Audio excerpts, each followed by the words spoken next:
it's very complicated. Like, how on the one hand can he be on GB News at the Farage Fest saying, we're all about fun, this is all great, we're the fun party.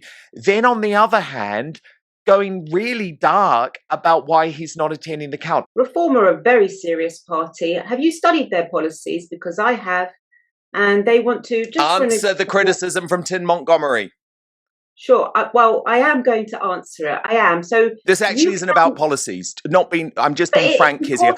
This is about vibes. This is about personality. This is about pure politics. I'm not a vibes person. Okay. Look, reform have to appeal to all sorts of people. Okay. Mm-hmm. But all those people, they all want the same thing. They want an end to all this mass immigration. They want law and order. They want low tax. Okay. But there's different ways that you communicate that. Yes, we have younger voters and they're going to look at this, Nigel Farage festival and think, well, that's a load of fun. And that communicates to me. Someone older like me, I prefer the policies and the serious stuff. But that's my point. Yeah, you're a very serious woman. But what about Tim Montgomery saying this aggrieved tone is not good?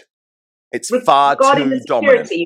Are you talking about regarding the security issue? Well, he is talking about missing the count, but of course, that does come into the security. That's so easy to explain. The problem is that do you trust the police force now? No, so I've been exposing that. I mean, I've literally been the one exposing the lies from the police about Anne Whitaker. Exactly. I do not trust them. So if I had my own security team saying, listen, do not go there. Okay, the police have already said there will be unrest, but we've got it covered.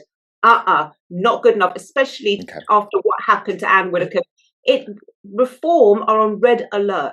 Okay, they're on red alert. They're getting attacked everywhere, even from the far right, from the left, everywhere. So I would listen to my personal security team. That's what I would do. And that's probably what you would do too, also, Dan, if we're going to be honest.